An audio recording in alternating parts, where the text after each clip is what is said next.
আমি তোমাদের ক্লাসটা রেকর্ড শুরু করলাম, প্রত্যেকে দেখে নেবে।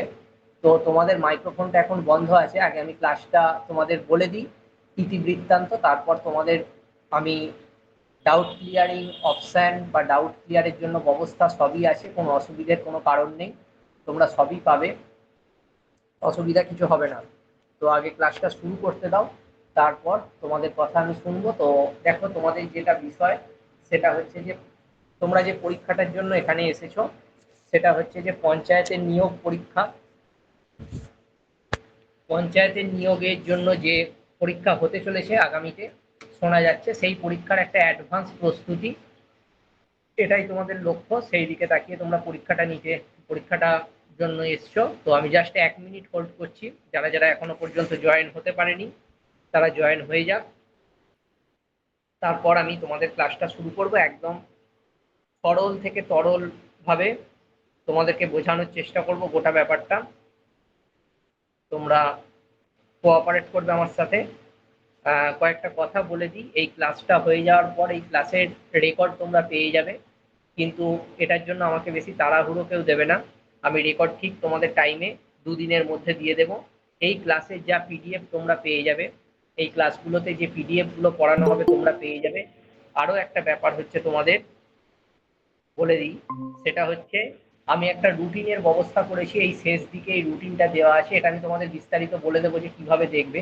এখানে প্রতিদিন মানে প্রতি সপ্তাহে কতটা, যতদিন পর্যন্ত রুটিন মানে পরীক্ষার সিলেবাস না আসছে, অফিসিয়াল কোনো সিলেবাস না আসছে, তোমরা এখানে গিয়ে আমাদের ক্লাসের কি আপডেট, কতগুলো ক্লাস করিয়েছি, এগুলো সব তোমাদের প্রতিদিনের প্রতি সপ্তাহের শেষে তোমরা এখানে আপডেটগুলো পেয়ে যাবে। এই রুটিনটার পিডিএফও তোমরা পেয়ে যাবে। দেখো, আজকে আছে সিলেবাস আলোচনা ও স্ট্র্যাটেজি। এই রকম ভাবে এই রুটিনেতে তোমরা প্রতিদিন আমি তোমাদেরকে আপডেট দিতে থাকবো, তোমাদের লেটেস্ট আপডেটের রুটিন তোমরা পেয়ে যাবে। কাজেই তোমাদের এরকম কোনো ব্যাপার নেই যে আমি কোনো ফাঁকি দিচ্ছি কি কিছু, এরকম কোনো ব্যাপার নেই। এই রুটিনেতে তোমরা ক্লাস 1 2 3 4 করে পাবে। 45টা ক্লাস সম্ভবত লাগবে আমার যেটুকু মতে বলে। তো 45 দিনের একটা রুটিন আমি সাজিয়ে দেবো এরকম। তো এখনো অফিসিয়াল সিলেবাস আমরা পাইনি, তো আমরা শুরু করছি আজকের ক্লাসটা। ভালো করে শোনো, একদম শুরুর আগে থেকে শুরু করছি, ভালো করে বুঝবে। তোমাদের সমস্তটাই জানতে হবে, জেনে তারপর পরীক্ষা দিতে যাওয়াটাই সবচেয়ে ভালো, ঠিক আছে? তো দেখো, প্রথম যেটা, যদি আমাদের পঞ্চায়েতি ব্যবস্থা সম্পর্কে তোমাকে বলতে বলা হয়, তাহলে যেটা ব্যাপার, ওয়েট করো, দাঁড়াবে যে আমাদের যে পঞ্চায়েতি ব্যবস্থা আছে, সেই পঞ্চায়েতি ব্যবস্থা হচ্ছে ত্রিস্তরীয়। ত্রিস্তরীয় মানে কি স্যার? আমি তোমাদেরকে একটুখানি গ্রাফ এঁকে দিই, তাহলে তোমাদের বুঝতে সুবিধা হবে। ত্রিস্তরীয় মানে হচ্ছে, এইটাকে যদি একটা ত্রিভুজ ধরা হয়, আমাদের পঞ্চায়েতি ব্যবস্থাটা এরকম ত্রিস্তরীয়। কিরকম ব্যাপার, এই ত্রিভুজটা হয়তো একটু এদিক ওদিক হলো, তোমরা বুঝে নেওয়ার চেষ্টা করবে। এটা প্রথম স্তর, এটা দ্বিতীয় স্তর, আর এটা হচ্ছে তৃতীয় স্তর। আমাদের পঞ্চায়েতি ব্যবস্থাটা ঠিক এরকম, ঠিক আছে? বোঝা গেল আমাদের পঞ্চায়েতি যে ব্যবস্থাটা এরকম। এবার এখানে কি আছে, একবারে যে নিচে, অর্থাৎ এটাকে যদি আমরা 1 নম্বর ধরি, এইখানেতে যে স্তরটা আছে, এইখানে যে স্তরটা আছে সেটা হচ্ছে গ্রাম পঞ্চায়েত। কি বললাম, একদম নিচে যে স্তরটা আছে এটা হচ্ছে গ্রাম পঞ্চায়েত স্তর। আচ্ছা, এরপরে এটাকে যদি আমরা 2 নম্বর ধরি, তাহলে 2 নম্বরেতে যেটা আছে সেটা হচ্ছে পঞ্চায়েত সমিতি। বোঝা গেল, পঞ্চায়েত সমিতি। আর 3 নম্বর যে স্তরটা আছে, এটা তোমরা প্রত্যেকেই জানো, 3 নম্বর যে স্তরটা আছে এটাকে আমরা বলি জেলা পরিষদ। জেলা পরিষদ। তাহলে আমাদের পঞ্চায়েতি যে ব্যবস্থা আছে, পঞ্চায়েতি ব্যবস্থাটাকে যদি ভালোভাবে দেখা যায়, তাহলে দেখা যাবে যে আমাদের 3টে স্তর আছে পঞ্চায়েতে। প্রথম স্তর হচ্ছে গ্রাম পঞ্চায়েত, একদম নিচে। এরপরে আছে পঞ্চায়েত সমিতি, দ্বিতীয় স্তর। এরপরে আছে তৃতীয় স্তর, যেটা হচ্ছে জেলা পরিষদ। এইভাবে আমাদের গোটা পঞ্চায়েতি ব্যবস্থাটা, আমাদের এখানেতে গোটা পঞ্চায়েতি ব্যবস্থাটা দাঁড়িয়ে আছে, ঠিক আছে? তো তোমাদের বন্ধুরা এখনো জয়েন হতে চাইছে। তো আমাদের গোটা পঞ্চায়েতি ব্যবস্থাটা এইভাবে দাঁড়িয়ে আছে, বোঝা গেল? এবার তোমরা এই পরীক্ষার যে নিয়োগ বিজ্ঞপ্তি বা এই পরীক্ষার যে নিয়োগ আসবে, সেইখানে তোমরা অ্যাপ্লাই করতে যাচ্ছ, এটা ভালো করে তার মানে বুঝতে পারলে যে তোমরা এই পরীক্ষাতে এই 3টে স্তরের পরীক্ষার জন্য যে যেটাতে কোয়ালিফাই বা যার যেটা কোয়ালিফিকেশন আছে সে সেটাই অ্যাপ্লাই করবে। চলো এবার দেখে নেওয়া যাক যে তোমরা কিভাবে কি পদ্ধতিতে আমি তোমাদেরকে কোর্সটা কমপ্লিট করাবো। আমি এখানে একটা রুটিন তৈরি করে দিয়েছি তোমাদের। এই রুটিনটার বিষয়বস্তু হচ্ছে যে জিকে এবং বাংলা আছে, যারা এখানে ক্লাস করছো প্রত্যেকেই জানো আমার কোর্সটাতে জিকে এবং বাংলা আছে। 45 দিনের মধ্যে এই কোর্সটা আমি তোমাদের কমপ্লিট করিয়ে দেবো। আজ থেকে শুরু হচ্ছে। যদি আমরা সিলেবাস না পাই তো আমার কিছু করার নেই, এটা 90 দিন হতে পারে। আর যেদিন সিলেবাস পাবে সেদিন থেকে 45 দিনের মধ্যে তোমার সিলেবাস কমপ্লিট হবে। তো এই যে দিনগুলো আমি করাচ্ছি এগুলো তোমাদের এক্সট্রা ক্লাস করাচ্ছি, কারণ আমার মনে হয়েছে যে তোমরা বাড়িতে একদম বসে আছো, পরে হয়তো চাপাচাপি হয়ে যাবে, সেই জন্য তোমরা জিকে এবং বাংলা ক্লাস আগের বছরের সিলেবাস ধরে আমি ক্লাস করাচ্ছি। ঠিক আছে? প্রত্যেকে কিন্তু লাইভ ক্লাসে থাকার চেষ্টা করবে। দেখো, আমরা যে সিলেবাসটা গতবারে পেয়েছিলাম তার বাংলা সিলেবাসটা ছিল এরকম। কি ছিল সেই সিলেবাসে? সিলেবাসে ছিল শব্দভাণ্ডার। বাংলা সিলেবাসে ছিল শব্দভাণ্ডার, ব্যাকরণ মানে ভার্ব, নাউন, প্রোনাউন, যেগুলো তোমরা ইংরেজিতে পড়ো সেরকম। বাংলা ভাষার বোধগম্যতা অর্থাৎ কম্প্রিহেনশন, এটা খুব একটা গুরুত্বপূর্ণ নয়। বাংলা সাহিত্য অর্থাৎ বই এবং লেখক, চলতি ভাষায় বলতে গেলে বই ও লেখক, এটা ছিল আমাদের গতবারের সিলেবাসের বিষয়বস্তু, বই ও লেখক।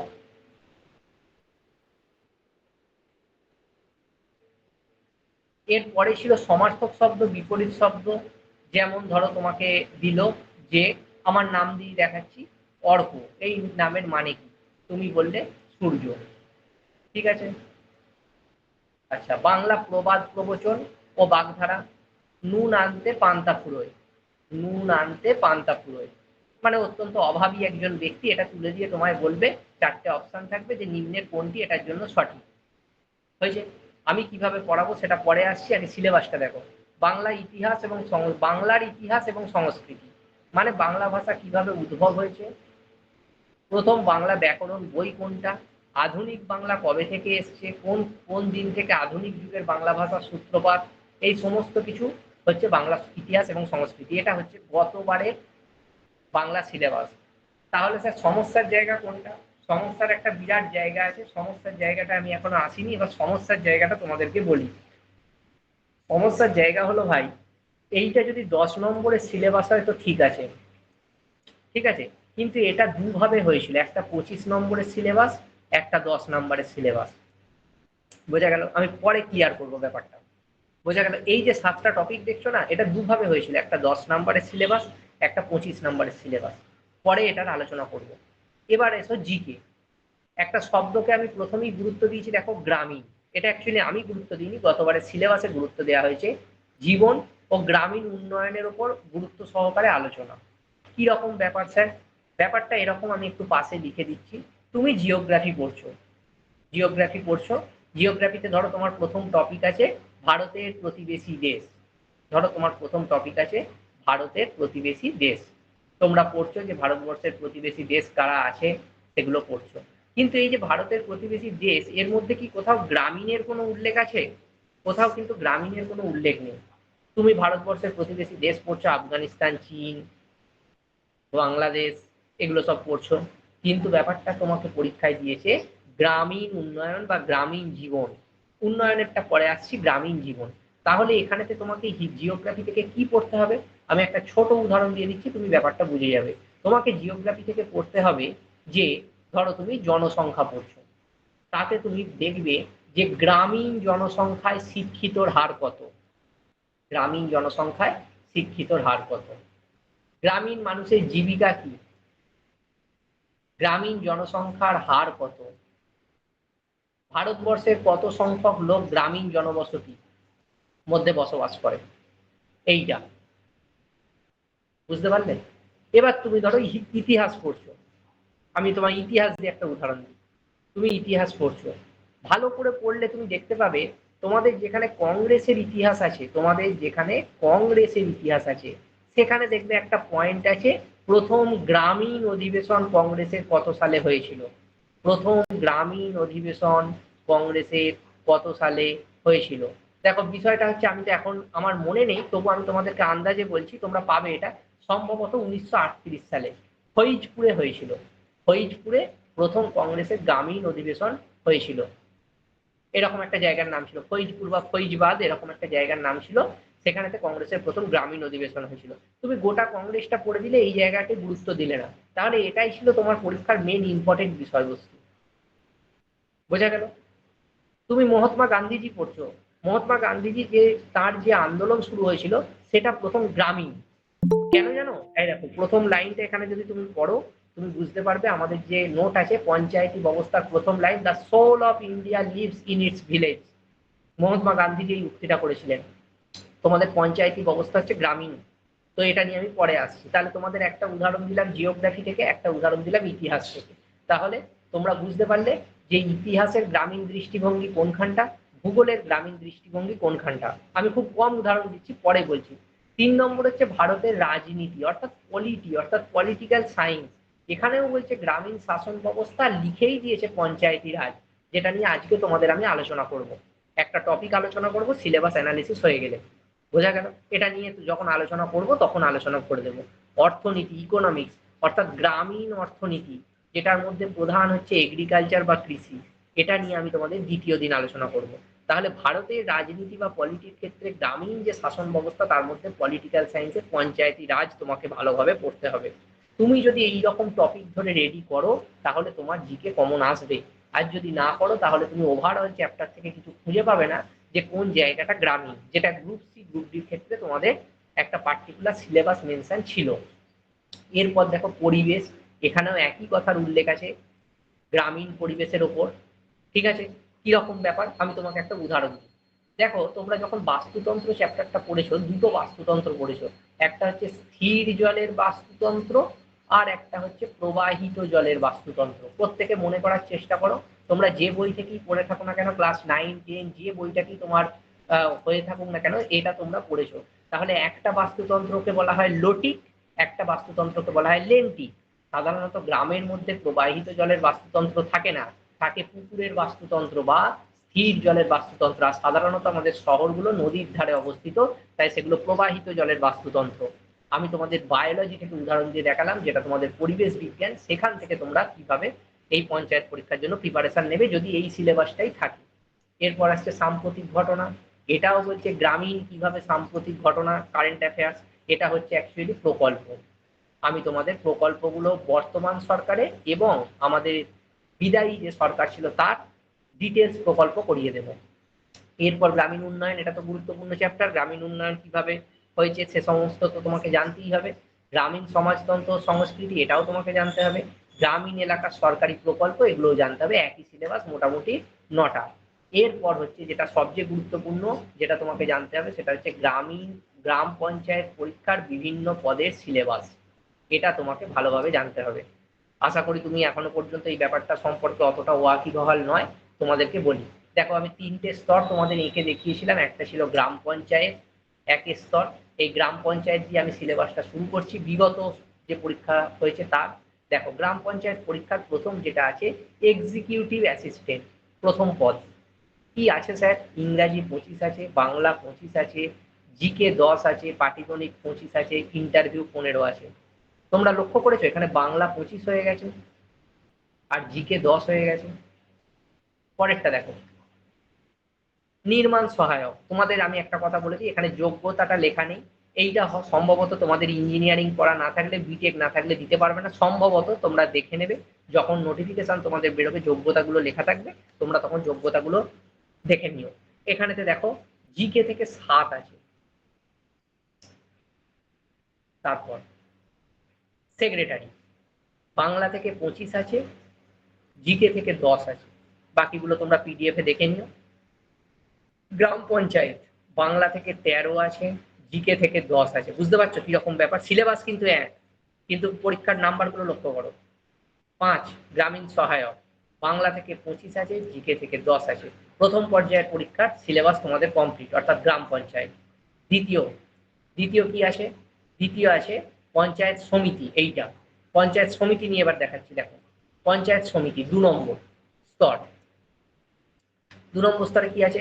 অ্যাকাউন্টেন্টস ক্লার্ক, বাংলা থেকে 20 আছে। দেখো কোনোটায় বাংলা 25, কোনোটায় বাংলা 10, জিকে থেকে 20।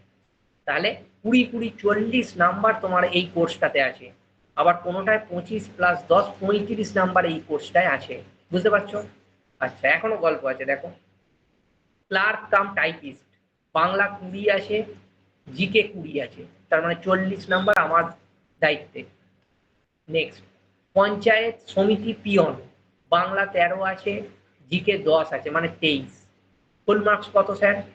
23 আর 10 33, 33 আর 10 53 আর 10 60, 60 নাম্বারে 23 নাম্বার তোমার এখানে আছে। ইন্টারভিউ 7 আছে। নেক্সট, ব্লক ইনফরমেটিক্স অফিসার, আচ্ছা ব্লকে যে সমস্ত ইনফরমেটিক্স অফিসার থাকেন তাদের কথা বলছে। বাংলা 10 আছে, জিকে 10 আছে, মানে 20। কতর মধ্যে দেখে নাও। আশ্চর্য বিষয় দেখো, কম্পিউটার অ্যাপ্লিকেশন এখানে 45 নাম্বার আছে। দেখো,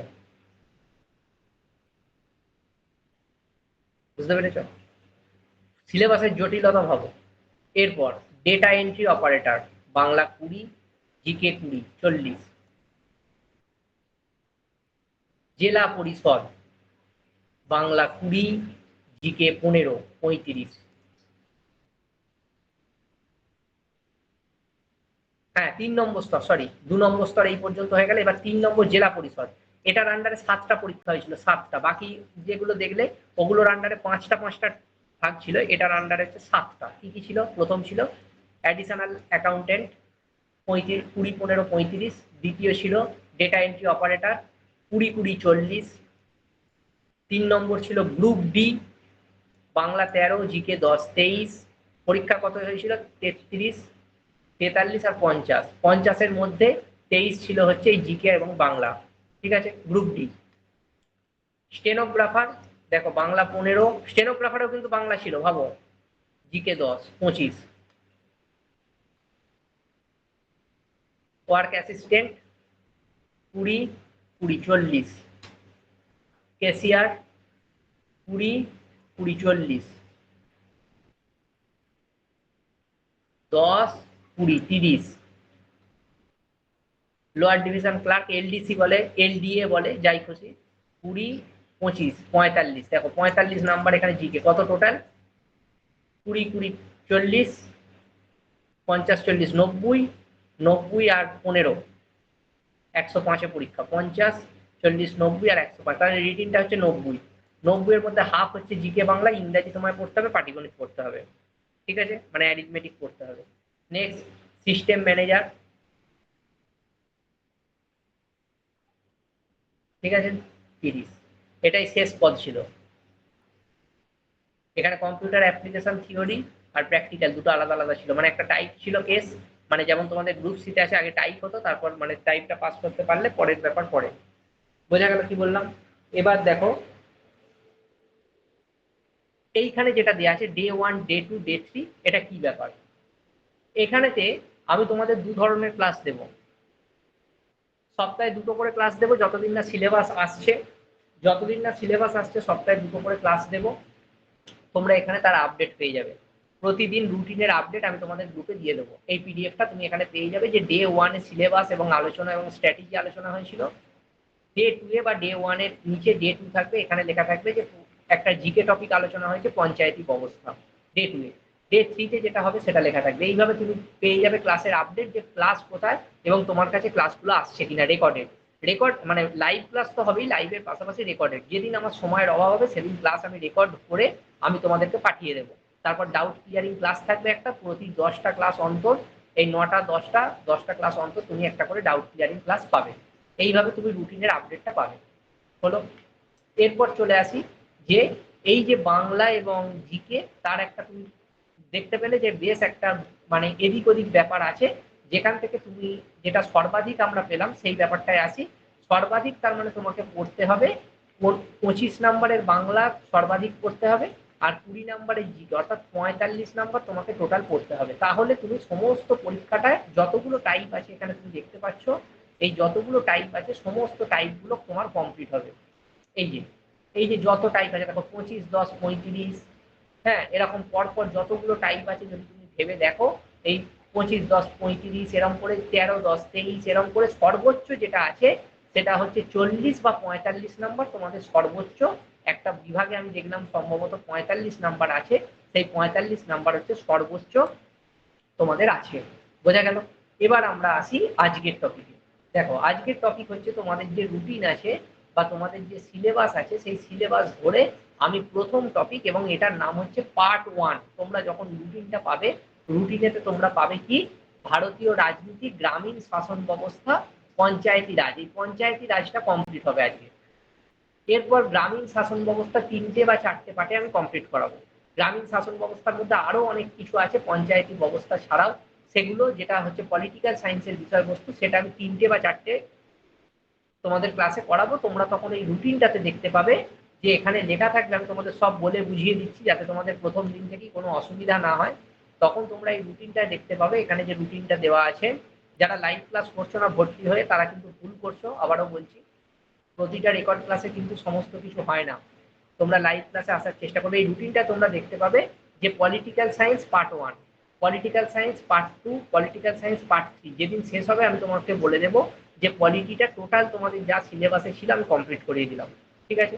এইভাবে তারপর history part 1, history part 2, history part 3, এইভাবে হিস্ট্রি শেষ হবে। ঠিক আছে? আজকে তোমাদের সিলেবাস আলোচনা ও স্ট্র্যাটেজি, এটা পার্ট 1-এ থাকবে, ডে 1। আর ডে 2 এর মধ্যে আমি তোমাদেরকে বসিয়ে দেবো এই গ্রাম পঞ্চায়েত বা লোকাল সেলফ গভর্নমেন্ট। যারা ইন্টারভিউ কোর্স আমার কাছে করেছে তারা অলরেডি এই কোর্সটা, এইটা দেখেছো, এই ক্লাসটা। কিন্তু এখানে আরো কিছু কিছু নতুন জিনিস, নতুন এমসিকিউ দেওয়া আছে, এবং নতুন অ্যাঙ্গেল থেকে আলোচনা করছি, যেটা হচ্ছে তোমাদের পঞ্চায়েতি পরীক্ষার জন্য। কারণ তোমাদের ইন্টারভিউর জন্য অতটা গুরুত্বপূর্ণ ছিল না, তাও গুরুত্বপূর্ণ ছিল। এইবার এই পরীক্ষার জন্য তোমাকে কিন্তু এটা ভালোভাবে পড়তে হবে। ওই জন্য যারা ইন্টারভিউ ব্যাচ নিয়েছে আমি তাদেরকে অনেক আগে বলে দিয়েছিলাম যে দেখো ভাই, জিকের এইগুলো তুমি যদি পড়ো তোমার সমস্ত পরীক্ষায় কাজে লাগবে। যারা শুনেছিল তারা আজকে লাভবান। চলো, পঞ্চায়েতি ব্যবস্থা, লোকাল সেলফ গভর্নমেন্ট, এ তো পিডিএফ এ যেটা আছে পরে পড়বো। আগে শুনে রাখো যে এই ব্যবস্থাটা কেন প্রয়োজন হয়েছিল, একদম বেসিকটাকে জেনে রাখো। বেসিক জেনে রাখলে তোমার যদি থিওরিটা ক্লিয়ার থাকে, তোমার আর ভবিষ্যতে কোনোদিন কোনো অসুবিধা হবে না। তুমি যে কোনো ধরনের প্রশ্ন করতে পারবে। নোটস তো পাচ্ছই, তাতে তো কোনো অসুবিধা নেই। দেখো, আমাদের যে প্রাচীন যে সমাজ ব্যবস্থা ছিল, প্রাচীনকালে মানুষ বনে জঙ্গলে বসবাস করত। এই বনে জঙ্গলে বসবাস করাকালীন তাদের মধ্যে তারা সবাই মোটামুটি এক জায়গায় বসবাস করত। কেন? যাতে বাইরে থেকে শত্রুর আক্রমণ তাদের মধ্যে না ঘটে। এরপর আগুন, পাথর ইত্যাদি পাথরের অস্ত্র শস্ত্র আবিষ্কৃত হয়। সেই যে অস্ত্র শস্ত্রগুলো আবিষ্কৃত হয় সেগুলোর একটা নাম ছিল, সেটার নাম ছিল কোর টুল। তোমাদের পরীক্ষায় একবার প্রশ্ন এসেছিল। তোমরা কেউ কিন্তু লাইভ ক্লাসে কোনো নোটস করবে না, এই ক্লাসটার রেকর্ড পাবে তখন নোটস গুলো লিখবে। হ্যাঁ, লাইভ ক্লাসে নোটস করলে তোমাদের ফোকাস নষ্ট হবে। তোমরা ক্লাসটা ভালো করে শুনে রাখো। তোমরা রেকর্ড পাবে, পিডিএফ পাবে। পিডিএফ এতে এই নোটস গুলোকে, এক্সট্রা নোটগুলো খাতায় লিখবে। আর পিডিএফটাকে যদি ভালো, তোমাদের আমি পরামর্শ দাও, আমি বলবো পিডিএফটাকেও তোমরা খাতায় লিখে নিও। সেটা যেটা ভালো বুঝবে করবে, কিন্তু এটার জন্য একটা খাতা করবে, যে খাতাতে এই নোটস গুলো নেবে। তো প্রাচীনকালে যে অস্ত্র শস্ত্রগুলো আবিষ্কৃত হয়েছিল সেগুলোর নাম ছিল কোট টুল। এর পরবর্তীতে মানুষ একটু উন্নত হলো কোন সময়টা? বৈদিক সময়। বেদ বৈদিক সমাজ। এই বৈদিক সমাজ যখন এলো তখন তাদের জীবনযাত্রার মান একটু উন্নত হলো। কি উন্নত হলো? কিছু মানুষ এই সমস্ত দিক থেকে এগিয়ে গেল, আর কিছু মানুষ গ্রামের দিকে বসবাস করতে লাগলো, যারা মূলত ফল টল ইত্যাদি খেয়ে জীবনযাপন করতো। আর কিছুটা ছিল শহুরে। তাহলে শহুরে এবং গ্রামীণ এই দু ধরনের ব্যাপার কিন্তু তখন এলো, শহুরে আর গ্রামীণ। কিন্তু বলা, তোমাদের একটা জিনিস বলে রাখি, তখন কিন্তু এতটাও পার্থক্য ছিল না যেটা আজকের যুগে আছে। তখন এই দুটোকে একই বলা হতো মোটামুটি। একটু শহুরে জীবনযাপন, একটি গ্রামীণ জীবনযাপন। ধরো কোনো নর্দমার ড্রেনটা ঢাকা আছে, তো এরকম আয়তাকার গ্রিড আছে যেরকম তোমরা প্রাচীন সভ্যতায় পেয়েছো, তো সেটাকে বলছে শহুরে অঞ্চলে। আর যেখানটা দিয়ে সাধারণভাবে মানুষজন বসবাস করে, মানুষ পুকুরের জল পান করে, সেই জায়গাটাকে বলছে গ্রামীণ। জাস্ট এইটুকুই। ঠিক আছে? কিন্তু এই যে বসবাস, এই বসবাসের কিন্তু একটা বিরাট গুরুত্ব আছে। তোমাদের যখন জিওগ্রাফি পড়াবো, গ্রামীণ এলাকার বসবাস আর শহুরে এলাকার বসবাসের মধ্যে কিন্তু পার্থক্য আছে। এটাকে বলা হয় জনবসতি। এই জনবসতি কিন্তু গ্রামীণ আর শহুরের মধ্যে বেশ পার্থক্য আছে। সেটা যখন আমি জিওগ্রাফি তোমাদের ক্লাস করাবো তখন বলবো। এখন শুধু আগে কনসেপ্টটা ক্লিয়ার করো। তো এই সময়ে এরকম হয়েছে। এবার ঘটনা হচ্ছে, তখনকার দিনেও তো বিভিন্ন অপরাধ সংগঠিত হতো। বিভিন্ন অপরাধ যে আজকে হচ্ছে তা নয়, তখনকার দিনেও হতো। তাহলে এটার বিচার হবে কোথায়? মানুষ বিচারটা পাবে কোথায়? একদম বেসিক এই কনসেপ্ট থেকে ভারতবর্ষে গ্রাম পঞ্চায়েতি ব্যবস্থার উদ্ভব হয়। মানে গ্রাম পঞ্চায়েত তখন ছিল না, তখন ছিল পঞ্চায়েতন। পঞ্চায়েতন সেটা লেখা আছে নোটসে, তোমরা পাবে। এই পঞ্চায়েতন ব্যবস্থার উদ্ভব তখন থেকে হয়, যাতে তারা সঠিক বিচার পায়। এবার আমরা নোটসে ফিরে আসি। দেখো, এই যে পঞ্চায়েত ব্যবস্থা, এটাকে বলা হয় লোকাল সেলফ গভর্নমেন্ট। ঠিক আছে? একদম স্থানীয়, স্থানীয় সরকার, লোকাল, লোকাল সেলফ, স্থানীয়, সবচেয়ে ভালো বলে স্থানীয় স্বায়ত্ত শাসন। সেটা অনেক পরে এসেছিল যদিও 1882 সালে, কিন্তু তাও তোমরা জেনে রাখো এটাকে মোটামুটি স্থানীয় স্বায়ত্তশাসন হিসেবে অভিহিত করা হয়। এখানে ছবিতে তোমরা দেখতেই পাচ্ছ যে একজন গ্রামের প্রধান আছেন, এনাকে গ্রাম প্রধান বলা হতো। এনার কাছে বিভিন্ন জন এসছেন এবং ইনি তখন কিন্তু শিক্ষাদান করছেন। এই যারা বসে আছে তারা হচ্ছে ছাত্রছাত্রী এবং গ্রামের লোক এসছে তাদের সমস্যা সমাধানের জন্য। বোঝা গেল?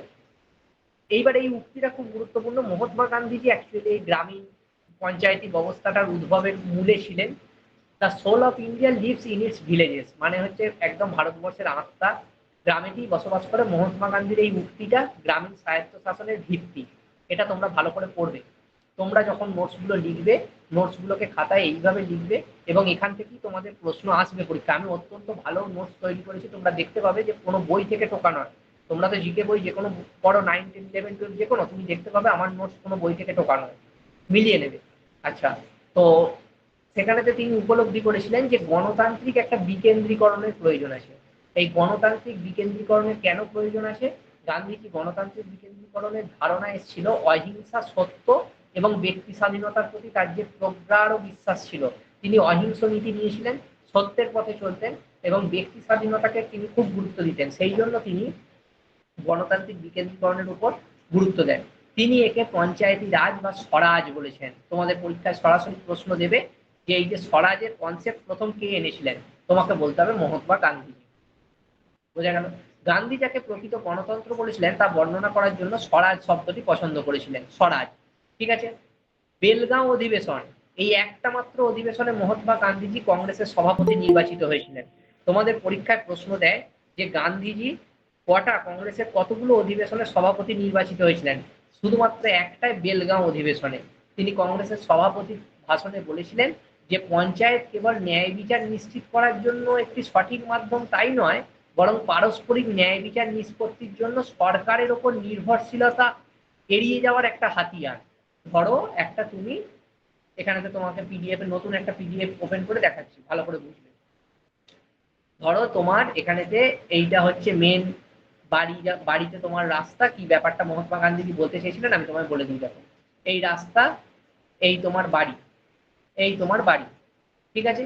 আমাদের নিয়ম হচ্ছে যে রাস্তা থেকে 3 ফুট ছেড়ে আমাদের বাড়ি তৈরি করতে হয়। এইখানে তোমার বাড়ি হওয়া উচিত ছিল, তুমি বাড়িটা করছো এইখানে, পাড়ার ভেতরে তুমি বাড়ি তৈরি করছো। কারণ এটা গোটাটা মনে রাখবে, পঞ্চায়েতি ব্যবস্থা, পাড়া, এটা হচ্ছে গ্রাম ভিত্তিক শব্দ, ঠিক আছে। পাড়ার ভেতরে বাড়ি করছো। এইবার স্বাভাবিকভাবে তোমার যারা প্রতিবেশী এখানে আছে তারা এটা নিয়ে তোমাকে বলছে যে তুমি বাড়িটা কেন এখানে রাস্তা থেকে এত গায়ে করছো, তোমাকে তো 3 ফুট ছেড়ে করতে বলা হলো। তাহলে তুমি বলো এইটা নিয়ে কি তুমি মানে গ্রামের প্রতিবেশীরা সুপ্রিম কোর্ট যাবে? তা তো যাবে না। বা এটা নিয়ে কি তারা হাইকোর্ট যাবে? যাবে না। তাহলে এটা নিয়ে তারা কাকে জানাবে? গ্রামের পঞ্চায়েতের যিনি প্রধান আছেন, গ্রাম পঞ্চায়েতের, সেই গ্রাম পঞ্চায়েতের প্রধানকে তিনি জানাবেন। তারা মানে গ্রামবাসীরা জানাবে গ্রাম পঞ্চায়েতের যিনি প্রধান আছেন তাকে, যে এর নিয়ম না মেনে বাড়ি তৈরি করছে, রাস্তা থেকে ছাড় দেয়নি, এইখানে বাড়ি তৈরি করছে। এইটাই মহাত্মা গান্ধীজি বলতে চেয়েছিলেন যে পারস্পরিক ন্যায় বিচারের জন্য তারা যে ন্যায় বিচার পাবে শুধু না, সরকারের উপর নির্ভরশীলতা এড়াতে হবে। এত সরকারের উপর নির্ভরশীল হলে হবে না, তারা যেন তাদের সমস্যাটা নিজেদের লোককে বলতে পারে। এই জন্য 1959 সালে অন্ধ্রপ্রদেশে ভারতের দ্বিতীয় রাজ্য হিসেবে পঞ্চায়েতি ব্যবস্থা প্রতিষ্ঠা হয়। প্রশ্ন হচ্ছে, ভালো করে দেখো, অন্ধ্রপ্রদেশকে কিন্তু দ্বিতীয় রাজ্য হিসেবে পঞ্চায়েতি ব্যবস্থা প্রবর্তন হয়েছিল। তাহলে প্রথম রাজ্য কে ছিল? রাজস্থান। নোটে আছে, কোনো চাপের কিছু নেই, নোটে পাবে তোমরা, রাজস্থান। এসো এবার পঞ্চায়েতি ব্যবস্থা কিভাবে এলো সেটা একটু দেখি। পঞ্চায়েতি ব্যবস্থার উৎপত্তি প্রাচীন ইতিহাসে অনেক প্রাচীন। বৈদিক যুগে, যেটা আমি তোমাদেরকে এতক্ষণ আলোচনা করছিলাম, প্রাচীন সংস্কৃত শাস্ত্রে পঞ্চায়েতন বলে একটা শব্দ ছিল, যার অর্থ হচ্ছে একজন আধ্যাত্মিক পুরুষ সহ 5 জন ব্যক্তির একটা দল। অর্থাৎ এইরকম একজন আধ্যাত্মিক পুরুষ থাকবেন, তার সঙ্গে 4 জন ব্যক্তি, অর্থাৎ 5 জন ব্যক্তির একটা দল। আধ্যাত্মিক পুরুষ থাকা অত্যন্ত গুরুত্বপূর্ণ। এরপর কিন্তু এই আধ্যাত্মিক পুরুষের ধারণাটি অদৃশ্য হয়ে গেল। ঋগ্বেদ, সভা, সমিতি, বিদত, এইগুলোকে স্বশাসন বা স্ব একক হিসেবে উল্লেখ করা হয়েছে। ঋগ্বেদটা যদি তোমরা পড়ো, তো সেখানেতে ঋগ্বেদের যদি কথা তোমরা পড়ো, ঋগ্বেদ পড়তে হবে না, তো সেখানে তোমরা এগুলো দেখতে পাবে যে এই সভা সমিতির উল্লেখ ছিল। এগুলো ছিল স্থানীয় গণতান্ত্রিক সরকারের সংস্থা। রাজা কিছু নির্দিষ্ট কার্যাবলী সিদ্ধান্ত গ্রহণের ক্ষেত্রে এই সংস্থাগুলিকে অনুমোদন দিতেন। রাজা, মূলত রাজা এগুলোকে অনুমোদন দিতেন। এবং রামায়ণে মহাকাব্যিক যুগেও এটার ইঙ্গিত পাওয়া যায়। অর্থাৎ আমাদের পঞ্চায়েতি ব্যবস্থার ইঙ্গিত রামায়ণ মহাভারতেও কিন্তু উল্লেখ আছে। রামায়ণ অধ্যয়ন থেকে জানা যায় প্রশাসন দুটো ভাগে বিভক্ত ছিল, একটা হচ্ছে পুর আর একটা হচ্ছে জনপদ। জনপদের ধারণা প্রথম কোথা থেকে এসছে, তোমাদের প্রিভিয়াস ইয়ার প্রশ্নে এসেছিল, তোমাকে লিখতে হবে রামায়ণ থেকে। তারপর হচ্ছে এই পুর কথার মানে হচ্ছে শহর, আর জনপদ কথার মানে হচ্ছে গ্রাম। সমগ্র রাজ্যে একটা বর্ণ পঞ্চায়েত ছিল এবং বর্ণ পঞ্চায়েত কর্তৃক নির্বাচিত একজন ব্যক্তি রাজার মন্ত্রী পরিষদের সদস্য ছিলেন। মহাভারতের শান্তি পর্বে মনুস্মৃতি এবং কৌটিল্যের অর্থশাস্ত্রে গ্রামীণ স্বায়ত্তশাসনের ব্যাপক বিস্তার লাভ ঘটেছিল। মহাভারতের শান্তি পর্বে তোমার গ্রামীণ স্বায়ত্তশাসনের উল্লেখ আছে, অর্থাৎ পঞ্চায়েত। মহাভারত অনুযায়ী গ্রামের পাশাপাশি 10, 20, 100, 1000 এইসব গ্রাম গোষ্ঠীর একক ছিল। গ্রামিক ছিলেন গ্রামের প্রধান কর্মকর্তা, অর্থাৎ যাকে তোমরা আজকে পঞ্চায়েত প্রধান বলো, তার নাম তখনকার যুগে ছিল গ্রামীণ। মনে থাকবে, তোমাদের পরীক্ষায় প্রশ্ন দেবে যে পঞ্চায়েত প্রধানের প্রাচীনকালে কি নাম ছিল বৈদিক যুগে, মহাভারতের যুগে। কৌটিল্যের অর্থশাস্ত্রে গ্রাম পঞ্চায়েতের উল্লেখ রয়েছে। কৌটিল্যের অর্থশাস্ত্রেও কিন্তু গ্রাম পঞ্চায়েতের উল্লেখ রয়েছে। আমি আরেকবার রিপিট করে দিয়েছি, শহরে যারা ছিল তাদের শহরকে বলা হতো পুর, এবং এদের প্রধান ছিলেন নাগরিক। যারা নাগরিক বলতে, সিটিজেন বলতে যাদেরকে বোঝাতো, তারা হচ্ছে শহরে বাস করতো পুরতে, পুর বলা হতো। স্থানীয় সংস্থাগুলি রাজকীয় হস্তক্ষেপ থেকে মুক্ত ছিল। অর্থাৎ এই যে লোকাল সেলফ গভর্নমেন্ট, সেলফ মানে কি নিজস্ব, তাহলে স্থানীয় যে এই যে সেলফ, তুমি এইখানেতে কোনো একটা সমস্যা করলে সেটা পঞ্চায়েতের প্রধান মিটিয়ে দেবে, যাকে বলা হতো, কি বলা হতো বলো, এই যে এখানেতে নোটসে লেখা আছে বলো, গ্রামীণ। এই যে গ্রামীণ সেই সমস্যা তোমাদেরকে প্রাচীনকালে সমাধান করে দিত। ঠিক আছে, এর জন্য কিন্তু রাজা টাজা এটাতে ইনভলভ হতেন না, বা রাজা এটার বিচার করতেন না। বোঝা গেল? এরপর হচ্ছে মৌর্য এবং মৌর্য পরবর্তী যুগেও প্রবীণদের একটা পরিষদ সহায়তায় ছিল, যেখানে 4জন ব্যক্তি একটা গুরুত্বপূর্ণ ভূমিকা পালন করেছিল। সর্বদা মনে রাখবে, এই যে গ্রাম পঞ্চায়েত যে প্রাচীনকালে ছিল, সেখানে প্রবীণদেরকে খুব গুরুত্ব দেওয়া হতো, কারণ তাদের অভিজ্ঞতার উপর ভিত্তি করেই কিন্তু এই পঞ্চায়েতি ব্যবস্থাটা তখন থেকে আস্তে আস্তে গড়ে উঠেছিল। বোঝা গেল? আচ্ছা, নেক্সট, গুপ্ত আমলেও এই ব্যবস্থা ছিল। দেখো আস্তে আস্তে এগোচ্ছে বৈদিক যুগ, গুপ্ত যুগ। গুপ্ত যুগের প্রতিষ্ঠাতা ছিলেন শ্রীগুপ্ত, তোমরা প্রত্যেকে জানো। সেই শ্রীগুপ্তর সময় যে গুপ্ত যুগ ছিল, সেখানেতেও কিন্তু এই, কেউ কি জয়েন হতে চাইছো? দাঁড়াও। শ্রীগুপ্তর সময়ও কিন্তু এই ব্যবস্থা প্রচলিত ছিল গুপ্ত আমলে। জেলা কর্মকর্তা বিষয়পতি গ্রামের প্রধানকে বলা হতো গ্রামপতি। তোমাদের পরীক্ষায় সরাসরি প্রশ্ন দেবে যে তখন গ্রামের প্রধানকে কি বলা হতো গুপ্ত যুগে, তোমাকে বলতে হবে গ্রামপতি। তার আগে গ্রামের প্রধানকে মহাভারতের ওই সময় বলা হতো গ্রামিক। মনে থাকবে, এগুলো কিন্তু এইভাবে তোমরা খাতায় লিখবে, পরীক্ষায় কিন্তু এরকম প্রশ্ন দেবে। সুতরাং প্রাচীন ভারতে স্থানীয় সরকারের একটা সুপ্রতিষ্ঠিত ব্যবস্থা বিদ্যমান ছিল, যা ঐতিহ্য, রীতিনীতি ইত্যাদি নীতির বিরুদ্ধে পরিচালিত হতো। তবে এটা লক্ষণীয় যে তবে এটা লক্ষণীয় যে পঞ্চায়েতের নেতৃত্বকারী বা পঞ্চায়েতের সদস্য হিসেবে অংশগ্রহণকারী কোনো মহিলার উল্লেখ নেই প্রাচীন যুগে। মধ্যযুগে সুলতানি আমলে দিল্লির সুলতানরা তাদের রাজ্যকে বিলায়ত নামক প্রদেশে বিভক্ত করেছিলেন। এইখানে একটা কথা বলার আছে, প্রথম মহিলা শাসক সুলতানা রাজিয়া প্রথম ভারতবর্ষের ইতিহাসে মহিলা শাসক ছিলেন, যেটা সালটা হচ্ছে 1236। 1236 থেকে 1240 সুলতানা রাজিয়া প্রথম মহিলা শাসক হিসেবে এখানে পদার্পণ করলেন। এবং কিন্তু তার আগে পর্যন্ত কিন্তু কোনো মহিলার উল্লেখ ছিল না। একটি গ্রামের শাসনকর্তা পরিচালনার জন্য 3জন গুরুত্বপূর্ণ কর্মকর্তা ছিলেন। প্রশাসনের জন্য ছিলেন মুকাদ্দম, রাজস্ব আদায়ের জন্য পাটোয়ারি, এবং পঞ্চ, গ্রাম পঞ্চ। এখন দেখবে এই পঞ্চায়েত কথার একটা নাম আছে, সেটা হচ্ছে সরপঞ্চ। ঠিক আছে, এই যে পঞ্চ, পঞ্চের সহায়তাকারী বিরোধ সম্পত্তির জন্য ছিলেন চৌধুরী।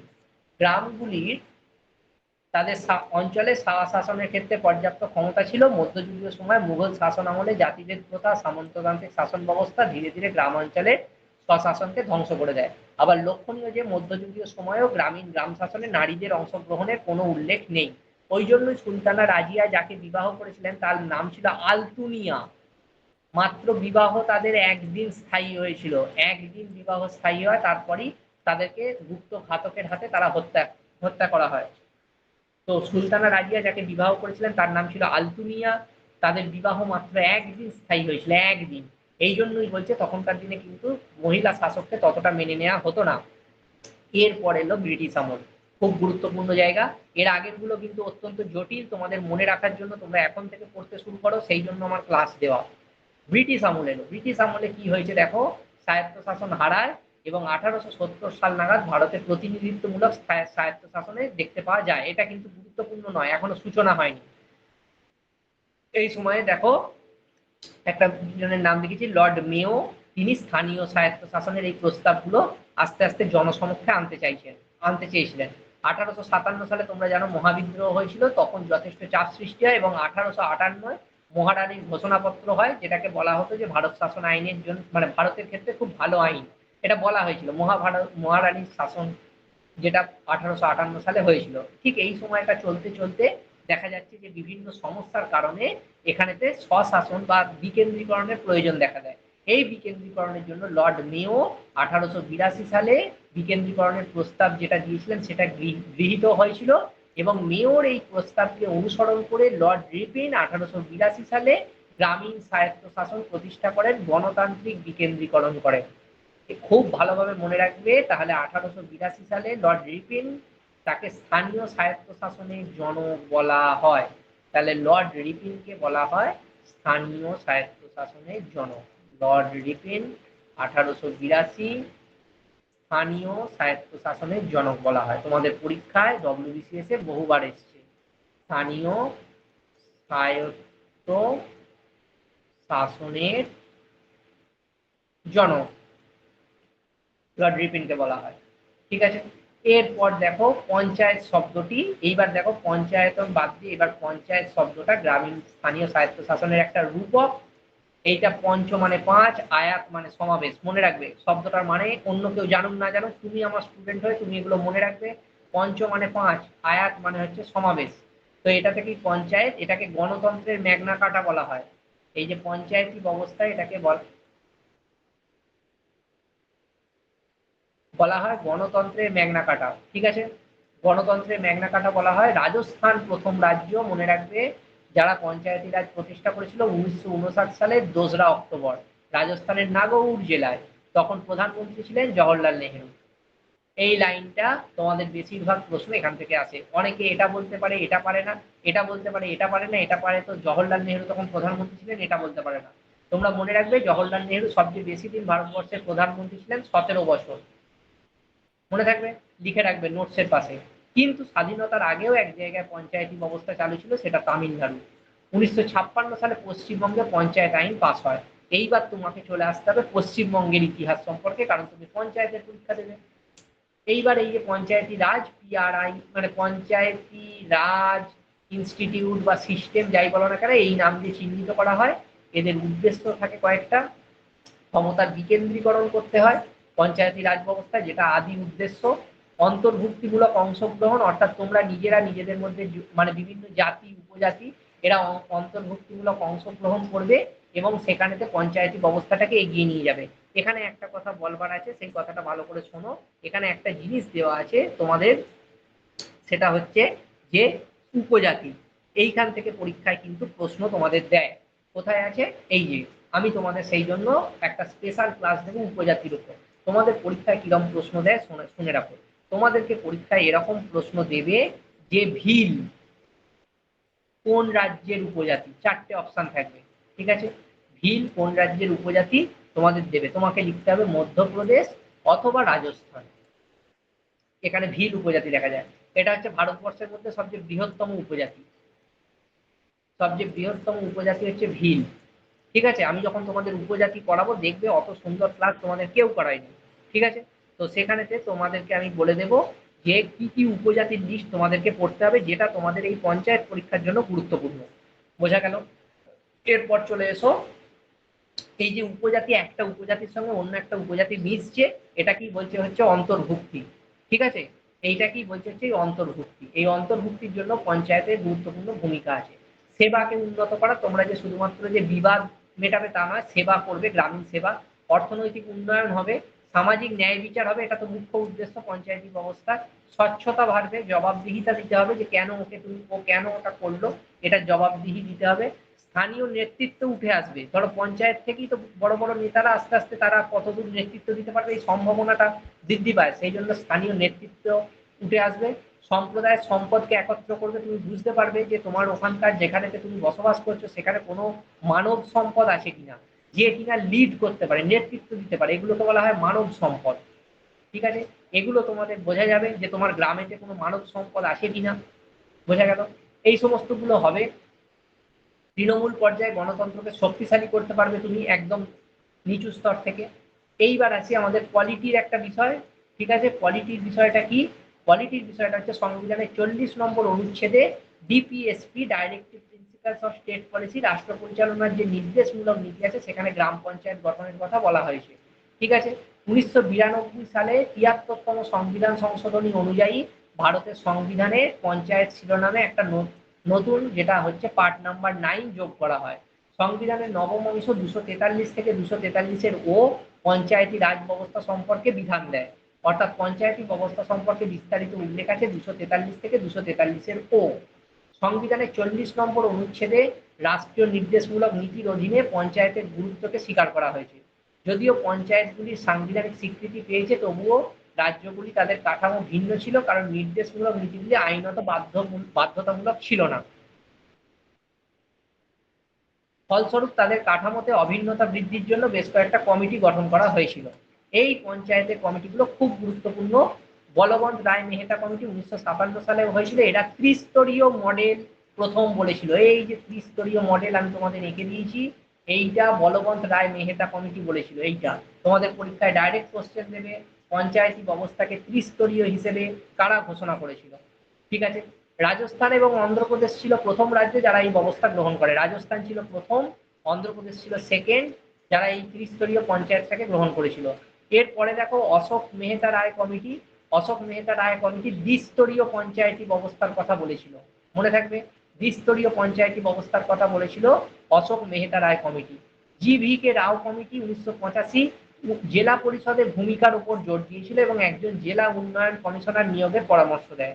এটা কে বলেছিল? জি.ভি.কে রাও কমিটি, যেটা হয়েছিল 1985 সালে। এল.এম. সিংভি কমিটি পঞ্চায়েতি রাজ প্রতিষ্ঠানের সাংবিধানিক স্বীকৃতি এবং ন্যায় পঞ্চায়েত প্রতিষ্ঠার কথা বলে। ন্যায় পঞ্চায়েত, এটা কিন্তু খুব গুরুত্বপূর্ণ। অবশেষে 1992 সালে 73তম সংবিধান সংশোধনীর মাধ্যমে এই ব্যবস্থাটা স্বীকৃতি পায় এবং খুব গুরুত্বপূর্ণ, মহিলাদের জন্য আসন সংরক্ষণ হয়, যেটা প্রাচীনকালে ছিল না। তোমাকে পরীক্ষায় প্রশ্ন দিতে পারে প্রাচীনকালের পঞ্চায়েতি ব্যবস্থার সঙ্গে বর্তমান যুগের পঞ্চায়েতি ব্যবস্থার মধ্যে কোনটি সঠিক নয়। তুমি কোশ্চেনের মানেটাই বুঝতে পারবে না যে কোনটা সঠিক নয়, দিয়ে তোমাকে 4টে অপশন দেবে, সেখান থেকে তোমার খুঁজে বার করতে হবে যে প্রাচীনকালে পঞ্চায়েতি ব্যবস্থায় মহিলাদের ভূমিকা ছিল না কিন্তু এখন আছে। পঞ্চায়েত নবম অংশ 9IX তোমরা আগে পড়েছো, 243 থেকে 243-এর ও। পঞ্চায়েতের কার্যাবলীর মধ্যে 29টা বিষয় আছে। স্টার্ট দিয়ে রাখো, পঞ্চায়েতের কার্যাবলীর মধ্যে 29টা বিষয় আছে। পঞ্চায়েতের রাজ প্রতিষ্ঠার লর্ড রিপেনকে স্থানীয় স্বায়ত্তশাসনের জনক বলা হয়।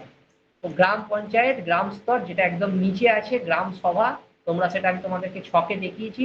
ঠিক আছে, বিভিন্ন রেকর্ড, আয়ের শংসাপত্র, রাজস্ব আদায়, এইগুলো হচ্ছে গ্রাম পঞ্চায়েতের কাজ, যেটা হচ্ছে একদম নিচের স্তরে আছে। এরপর আছে পঞ্চায়েত সমিতি, যেখানে আছে গ্রাম দ্বারা নির্বাচিত হন পঞ্চায়েত সমিতির সদস্যরা, যেখানে কর্মসূচির পরিকল্পনা এবং বাস্তবায়ন হয় এবং সমগ্র সমগ্র কি বলছে সম্পদ সংগ্রহ এবং ব্লকের মধ্যে গ্রাম পঞ্চায়েতগুলো সমন্বয়, এইগুলো বিতরণ, তহবিল বিতরণ, এগুলো হচ্ছে আমাদের পঞ্চায়েত সমিতির কাজ। এরপর আসছে জেলা পরিষদ, যেটা একদম ওপরে আছে, সরাসরি গ্রাম সভার মাধ্যমে নির্বাচিত হন। এখানেতে মূল হচ্ছে স্ট্রাকচার, যে কোনো কিছু স্ট্রাকচার, যে কোনো উন্নয়ন, স্বাস্থ্য, শিক্ষা, দারিদ্র বিমোচন, কিভাবে দারিদ্র কমানো যাবে, এইগুলো নিয়ে আলোচনা হয়। বৈশিষ্ট্য হচ্ছে গ্রাম, মধ্যবর্তী তালুক, মন্ডল, এগুলো সমস্ত নাম, এগুলো একটু মনে রাখতে হয়। অনেক সময় প্রশ্ন দেয় যে এগুলোকে কি নামে পরিচিত, মন্ডল বলতে কি বোঝো। এগুলো হচ্ছে ত্রিস্তরীয় ব্যবস্থায় এগুলো সব প্রতিষ্ঠা করা হয়েছিল। এগুলো স্থানীয় স্বায়ত্তশাসনের এক একটা নাম, তোমরা শুনেছো নিশ্চয়ই। পঞ্চায়েতি রাজ ব্যবস্থার ভিত্তি হিসেবে গ্রাম সভার গুরুত্বপূর্ণ ভূমিকার উপর জোর দেয়। একদম শুরুতে তোমাদের ওই ছবিটা, ওই জন্য আমি আটকে দিয়েছি, দেখো এইগুলোকে, এইটাকে বলা হয় হচ্ছে গ্রাম সভা। ঠিক আছে, আচ্ছা বেশ। তারপর দেখো আরো নিচের দিকে, এরপর দেখো প্রতি 5 বছর অন্তর তোমাদের পরীক্ষায় প্রশ্ন দেবে কত বছর অন্তর পঞ্চায়েতে ভোট হয়। 5 বছর অন্তর ভোট হয়। 21 বছর বয়স হতে হবে, ব্যক্তির বয়স কমপক্ষে 21 বছর হতে হবে। ঠিক আছে। আসন সংরক্ষণ আছে মহিলাদের জন্য, মোট আসনের 1/3 পরীক্ষার প্রচুরবার প্রশ্ন এসছে মহিলাদের জন্য সংরক্ষিত। ঠিক আছে, এই গেল। এরপর দেখো 29টা কার্যাবলী পঞ্চায়েতের আছে, আমি দুবার ধরে উল্লেখ করে দিয়েছি। এবার গ্রামে যদি পঞ্চায়েত থাকে তাহলে শহরে হবে পৌরসভা, কিন্তু এটা পঞ্চায়েত পরীক্ষার জন্য ততটা ইম্পর্টেন্ট না, কিন্তু আমাকে দিয়ে দিতে হবে কারণ এটা স্থানীয় স্বায়ত্তশাসনের একটা ভাগ। তোমাকে আমি একটা ছবি এঁকে দিচ্ছি, তুমি তাহলে আরো ভালোভাবে বুঝতে পারবে। ছবিটা এঁকে দিলে তোমাদের গোটাটা আরো ক্লিয়ার হয়ে যাবে।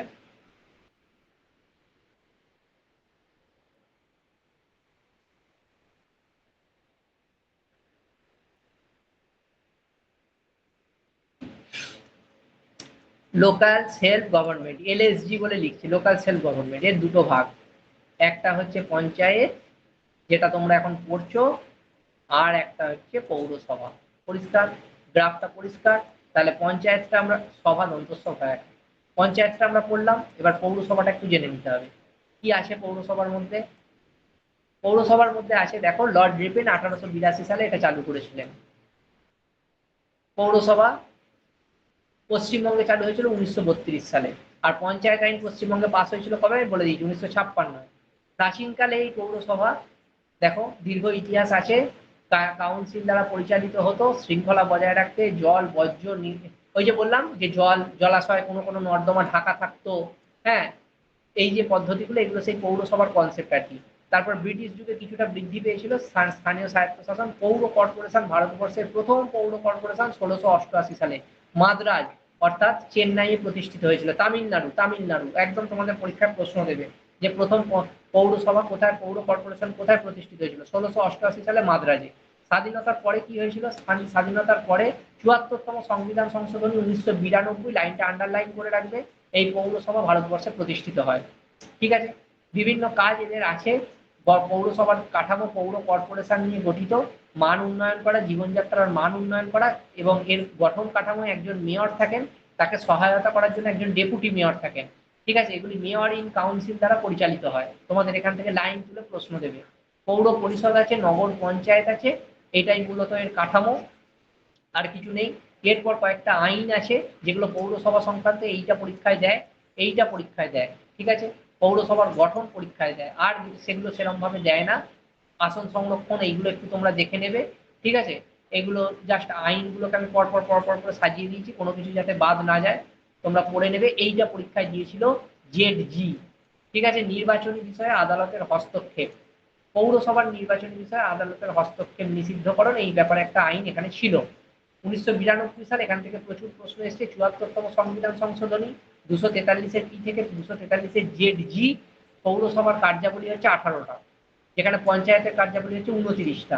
মনে থাকবে, পৌরসভা হচ্ছে 10 লক্ষের বেশি জনসংখ্যা থাকলে তবে হবে, তা না হলে নয়। যেমন কলকাতা, ব্যাঙ্গালোর, দিল্লি, মুম্বাই এইসব জায়গায় পৌর কর্পোরেশন গঠিত আছে। ঠিক আছে, পৌরসভার কয়েকটা নাম আছে, সেগুলো একটু দেখে নেবে। নগরপালিকা, পৌর পরিষদ, পৌর কমিটি, পৌর বোর্ড, এই বিভিন্ন নামে পরিচিত। ওই জন্য বলে নগরপালিকা আইন, তোমরা পড়েছো নিশ্চয়ই নগরপালিকা। ঠিক আছে, নগরপালিকা বিল, এইগুলো যে বলে এগুলো সব পৌরসভা সম্পর্কিত। এরপর যে প্র্যাকটিস সেট গুলো আছে, এটা টোটাল PYQ এর উপর তৈরি, একটা কোশ্চেনও আমার নয়। তোমরা প্র্যাকটিস সেটটা দেখবে, কেউ প্রত্যেকে ওএমআর শিটেতে উত্তর করবে, বা তোমরা উত্তরগুলো ক্লাসটা করে করবার চেষ্টা করবে, নিচেতে উত্তর দেওয়া আছে, আমি আর সেই জায়গাটা দেখাচ্ছি না। নিচেটা তোমরা PDF এর শেষে শেষে দেখে নেবে, দেখবে পরীক্ষায় আমি যেরকম ভাবে করিয়েছি সেই রকম প্রশ্ন পরীক্ষায় এসছে। এগুলো সব PYQ, এগুলো একটাও আমার তৈরি কোশ্চেন নয়।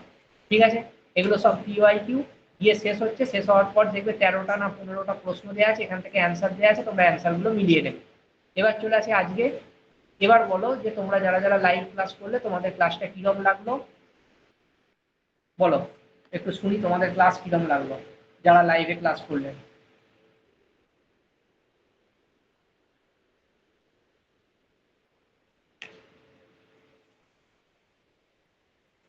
তোমাদের কিছু বলার থাকলে বলতে পারো, লাইভে যারা ক্লাস করলে। এটা হচ্ছে পঞ্চায়েতি ব্যবস্থা সম্পর্কে তোমাদের ক্লিয়ার করে দিলাম, তোমাদের একটা টপিক কমপ্লিট করে দিলাম। আবার একটা টপিক নিয়ে সামনের কোনো একদিন, মানে সপ্তাহে 2 থেকে 3টে ক্লাস হবে, হয় আমি রেকর্ড দেবো সপ্তাহে একটা ক্লাস রেকর্ড দেবো, দুটো লাইভ করাবো, অথবা তিনটেই লাইভ করাবো। লাইভ ক্লাস তোমাদের হবে, সেটা নিয়ে কোনো চাপ নেই। যদি দেখা যায় যে সিলেবাসের চাপ পড়ছে, তখন কিছু ক্লাস আমি রেকর্ড দিয়ে দেবো, ঠিক আছে? বোঝা গেল? আদারওয়াইজ কিছু নয়। তো তোমাদের সিলেবাসের জন্য এর ওপর আর পড়তে হবে না, এর ওপর আর কিছু পড়ার দরকার নেই, কিচ্ছু পড়ার দরকার নেই। আর এর উপর নিয়েই তো পড়বে কি, এটার উপরে আর কি আছে? তুমি যে কোনো বই খুলে দেখবে যে এর উপরে আর কিছু নেই। আমি যা পড়িয়েছি এনাফ, এনাফ, এনাফের থেকেও বেশি। তো যাই হোক, কমপ্লিট হলো আজকে। এই ছিল আজকের ক্লাস। তোমাদের পরবর্তী ক্লাস আমি আবার জানিয়ে দেবো গ্রুপেতে, বেশ কিছুদিন আগেই জানিয়ে দেবো। সময় দাও, এখনো তো যেহেতু সিলেবাস রেডি হয়নি, যেগুলো কোনোভাবেই বাদ যাবে না এই পিডিএফ। হ্যাঁ বলেছি তো, তোমরা যেভাবে ইন্টারভিউতে পিডিএফ পেয়েছো, তোমাদের পেতে কি অসুবিধা হয়েছে বলো? তোমরা তো ইন্টারভিউ ক্লাস করেছো 140 জন, প্রায় 5টা গ্রুপ আছে, 5টা গ্রুপেতে আমি তোমাদের রেকর্ড আর যে পিডিএফ বলেছিলাম, কোনো কথার খেলাপ হয়েছে? হয়নি। যা যে সময় 9টা ক্লাস হয়েছে, 9টা পিডিএফ, এমনকি তোমরা এটাও বলেছো অনেকের ফোন থেকে পিডিএফ ডিলিট হয়ে গেছে, তাদেরকে আমি পার্সোনাল ভাবে পাঠিয়েছি। কিন্তু হ্যাঁ, ওই সময়টা আমাকে দিতে হবে, হয় 2 দিন, নতবা 1 দিন, অথবা কালকে বিকেল, এই সময়টা আমাকে দিতে হবে। তুমি পিডিএফ পাবে, পিডিএফ এর সঙ্গে ক্লাস পাবে, রেকর্ড পাবে, সবই পাবে। প্রথম 2-3টে ক্লাস হয়তো ইউটিউবে দেওয়া থাকবে, সেই জন্য ওগুলো লিঙ্কগুলো দেখবে পাবলিক থাকবে, পরের ক্লাসগুলো দেওয়া হবে না, যেমন ভাবে তোমাদের ইন্টারভিউ হয়েছে তোমরা তো জানো। তো সেগুলো পিডিএফ গুলো স্পেশাল পাসওয়ার্ড দিয়ে তোমাদেরকে দিয়ে দেওয়া হবে, তোমরাই প্রিপারেশন নেবে। তো ঘটনা হচ্ছে, আমি যে চ্যাপ্টারগুলো পড়াচ্ছি, এই চ্যাপ্টারগুলোকে বাদ দিয়ে পঞ্চায়েত পরীক্ষার সিলেবাস হবে না বলেই মনে হয়। ওই জন্য এই চ্যাপ্টারগুলোকে আমি আগিয়ে নিয়ে এসেছি, যাতে যাই সিলেবাস চেঞ্জ হোক, এগুলো চেঞ্জ হবে না বলেই আমার মনে হয়। কারণ পঞ্চায়েতের পরীক্ষায় পঞ্চায়েতি ব্যবস্থা থাকবেই, হ্যাঁ, গ্রামীণ ব্যাপারগুলো থাকবেই। ওই জন্য আমি এইগুলোকে আগে করিয়ে দিচ্ছি, যেহেতু আমি সিলেবাস হাতে পাই। আর যে ফরম্যাটটা ছিল, তোমরা রিপিট ক্লাসটা দেখবে, ওই ফরম্যাটটা পেয়ে যাবে। আমি তোমাদের পিডিএফ দিয়ে দেবো, ওটা প্রিন্ট আউট বার করে দিতে পারো, তাহলে তোমরা গোটা ছকটা পেয়ে যাবে যে বিগত বছরের পরীক্ষা কিভাবে হয়েছিল। আমার ক্লাসটার সঙ্গে মিলিয়ে নেবে, রেকর্ড ক্লাসটার সঙ্গে নোট তৈরি করে নেবে। তোমাদের যেমনভাবে ইন্টারভিউ প্রিপারেশন নিচ্ছিলে সেইভাবে শুরু করো। আর যেদিন তোমাদের রেজাল্ট বেরোবে, যারা যারা ইন্টারভিউ স্টুডেন্ট এখানে আছে, প্রত্যেককে বলছি তার পরের দিন থেকে ক্লাস শুরু হয়ে যাবে ইন্টারভিউ। আর সেরকম কিছুই নেই, তোমাদের প্র্যাকটিস করা পর্যন্ত এনে আমি কমপ্লিট করিয়ে দিয়েছি ইন্টারভিউ ক্লাস। এবার যেটুকু বাকি আছে, এটুকু শেখা, সেগুলো তোমরা শিখে যাবে। তোমরা এই 9টা ক্লাস বারবার রিপিট দেখো, বাড়িতে প্র্যাকটিস করো। যেদিন রেজাল্ট বেরোবে সেদিন থেকে আমাদের ক্লাস শুরু হয়ে যাবে, একদম কথা দিয়েছি, কথার নড়চড় হবে না। আর আমি এখানে কি পড়াচ্ছি না পড়াচ্ছি সমস্ত কিছু তোমরা পিডিএফ এ আপডেট পাবে। পিডিএফ এ আপডেট পাবে, আমি প্রতিদিন আপডেটেড পিডিএফ তোমাদেরকে দেবো। মানে প্রতিদিন মানে কি, সপ্তাহে, সপ্তাহের শেষে আপডেটেড পিডিএফ আমি তোমাদের দিয়ে দেবো, প্রমাণ সহ ক্লাস এবং পিডিএফ তোমরা পেয়ে যাবে গ্রুপে। থ্যাংক ইউ প্রত্যেককে ক্লাসটা শুরু থেকে শেষ পর্যন্ত করার জন্য। পরের আবার কোনো ক্লাসে তোমাদের সঙ্গে দেখা হবে। তো তোমরা ততক্ষণ পর্যন্ত এই ক্লাসটা রেকর্ড করতে থাকো, মানে রেকর্ডটা দেখতে থাকো, আর বাড়িতে পড়াশোনা করতে থাকো।